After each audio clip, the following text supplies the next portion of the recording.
कहते हैं कि पुराने रूस में 3 फकीर बहुत प्रसिद्ध हो गए। वे इतने प्रसिद्ध हो गए कि वहाँ का जो सबसे बड़ा पादरी था उसे उन तीनों फकीरों से बड़ी ईर्ष्या होने लगी, क्योंकि धीरे धीरे लोगों ने चर्च में आना ही बंद कर दिया था। चर्च से लोगों की भीड़ बिल्कुल गायब सी हो गई थी। अब सभी लोगों ने उन 3 फकीरों के पास ही जाना शुरू कर दिया था। वहाँ का प्रधान पादरी सोचता कि ये तीनों कौन हैं जो मेरे रहते संत बन गए, क्योंकि ईसाइयत में एक प्रथा है कि जब तक चर्च किसी इंसान को मान्यता ना दे दे तब तक वो संत नहीं बन सकता। पादरी बड़ा परेशान रहने लगा, क्योंकि लोगों में चर्च की लोकप्रियता दिनों दिन कम होती जा रही थी। लेकिन एक दिन तो हद ही हो गई। पादरी पूरे दिन चर्च में बैठा रहा, लेकिन एक भी व्यक्ति चर्च नहीं आया। पादरी के क्रोध का ठिकाना ना रहा। उसने निश्चय किया कि आज तो उन तीनों फकीरों की खैर नहीं, आज तो मैं उन तीनों को सबक सिखाकर ही रहूँगा। वह अपनी पूरी पादरी वेशभूषा में तैयार हुआ। उसने सोने का ताज पहना, हाथ में प्रधान पादरी का प्रतीक वाला सोने का डंडा लिया और चल पड़ा उन तीनों से मिलने। वे तीनों एक बड़ी सी झील के उस पार रहा करते थे। पादरी एक नाव में बैठकर झील के उस पार पहुंचा। थोड़ा आगे चलने पर उसे एक बड़े से पेड़ के नीचे 3 सीधे साधे से इंसान बैठे हुए दिखाई दिए। वे तीनों पलथी मारकर चुपचाप उस पेड़ के नीचे बैठे हुए थे। पादरी ने उनके पास जाकर कहा, क्या तुम तीनों ही वो प्रसिद्ध संत हो जिनके कारण लोगों ने मेरे चर्च में आना बंद कर दिया है? उन तीनों ने कहा, संत?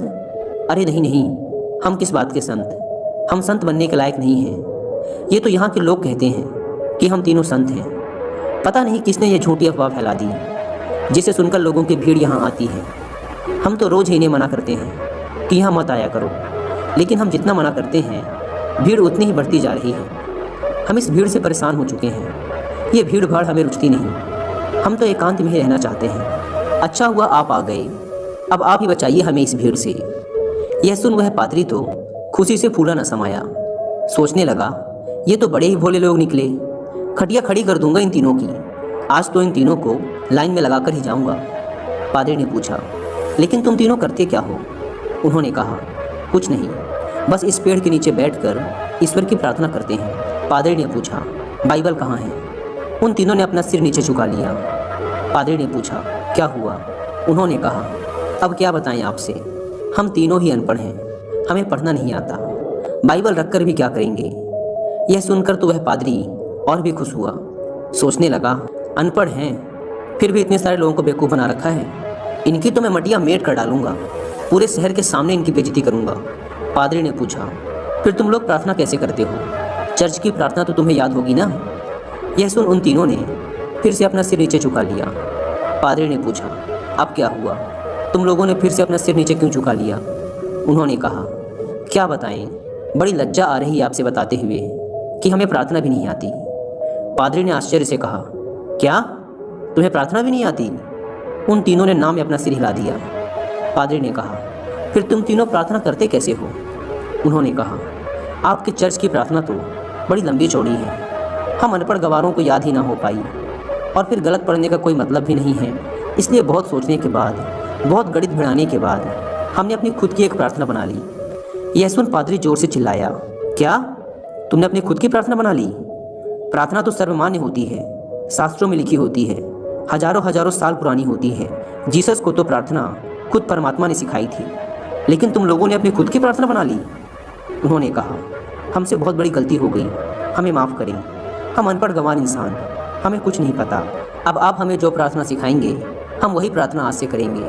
हम आपके पैर पड़ते हैं, हमसे बहुत बड़ी गलती हो गई, हमें क्षमा करें और आप हमें अपनी वाली प्रार्थना सिखाएं। लेकिन पादरी के मन में भी जिज्ञासा जागी कि देखूं तो इन्होंने कौन सी प्रार्थना बनाई है। पादरी ने कहा, पहले तुम लोग मुझे अपनी प्रार्थना सुनाओ। उन्होंने कहा, नहीं महाराज, हम अनपढ़ों की प्रार्थना का कोई मतलब नहीं। आप हमें और शर्मिंदा ना करें, आप हमें अपनी वाली प्रार्थना सिखाएं। लेकिन पादरी नहीं माना। इसलिए पादरी के बार बार कहने पर आखिर में वो अपनी प्रार्थना सुनाने के लिए राजी हो गए। उन्होंने कहा, हमने बहुत सोचा, बहुत विचार किया, लेकिन हमें कोई प्रार्थना ना सूझी। फिर हमें याद आया कि ईसाइयत में तो भगवान के 3 रूपों को माना गया है, इसलिए हमने इसी पर अपनी प्रार्थना बना दी। अगर आप हमारी प्रार्थना सुनेंगे तो हम पर हंसेंगे। इसके बाद वे तीनों चुप हो गए। पादरी ने कहा, अरे बताओ, नहीं हंसूंगा मैं। उन्होंने कहा, भगवान के 3 रूप हैं, इसलिए हमने प्रार्थना बना दी कि हम भी 3, तुम भी 3 हम पर कृपा करो। यह सुन तो वह गंभीर पादरी भी हंस पड़ा। बोला, जिंदगी में बहुत प्रार्थनाएं सुनी, पर ऐसी प्रार्थना कभी न सुनी। वह मन ही मन सोचने लगा, बड़े बेवकूफ़ लोग हैं, आज तो इनकी अक्ल ठिकाने लगा कर ही जाऊंगा। इन तीनों को मेरे पास चर्च में आना ही पड़ेगा। उन तीनों ने कहा, आप हमारी छोड़िए, अपनी प्रार्थना सिखाइए, हम आज से वही करेंगे। पादरी ने उन्हें चर्च की प्रार्थना सिखानी शुरू की। उन्होंने कहा, एक बार और। पादरी ने फिर सुनाई। उन्होंने कहा, एक बार और। पादरी ने तीसरी बार सुनाई। उन्होंने कहा, एक बार और, कहीं भूल न जाए। पादरी ने फिर सुनाई। उन्होंने कहा, एक आखिरी बार और। पादरी ने कहा, घबराओ मत, कभी कभी चर्च भी आया करो, धीरे धीरे तुम लोगों की भी ज़िंदगी सुधरने लगेगी, और अगर रोज आओगे तो यह प्रार्थना भी सीख जाओगे। उन्होंने कहा, जी, जैसी आपकी आज्ञा। पादरी बड़ा खुश हुआ। उसने कहा, तुम लोग डरना मत, चर्च आओ, मैं तुम्हें माफ़ कर दूंगा और लोगों से भी माफ़ करवा दूंगा। उन्होंने कहा, आपका बहुत बहुत धन्यवाद, आप बड़े महान इंसान हैं।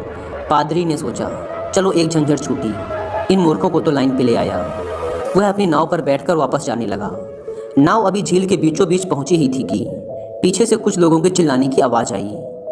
पादरी और माझी ने पीछे मुड़कर देखा तो उनकी आंखें फटी की फटी रह गई। वे तीनों पादरी को पुकारते हुए झील के पानी पर दौड़ते हुए चले आ रहे थे। वे तीनों पानी पर ऐसे दौड़ रहे थे मानो कोई ज़मीन पर दौड़ रहा हो। यह देखकर तो पादरी के हाथ से वह सोने का डंडा छूटकर वहीं नाव पर गिर गया। यह चमत्कार तो आज तक केवल जीसस ने ही करके दिखाया था। वे तीनों भागते हुए नाव के किनारे आकर खड़े हो गए और पादरी से कहने लगे, आप वो प्रार्थना हमें एक बार और सुना दें, हम उसे भूल रहे हैं। वो कहता है ऐसे शुरू होती है, ये कहता है ऐसे शुरू होती है, मैं कहता हूँ ऐसे शुरू होती है। हम तीनों में बहस शुरू हो चुकी है। अब हम बहस करें या प्रार्थना करें, इसलिए आप हमें वो प्रार्थना एक बार और सुना दें।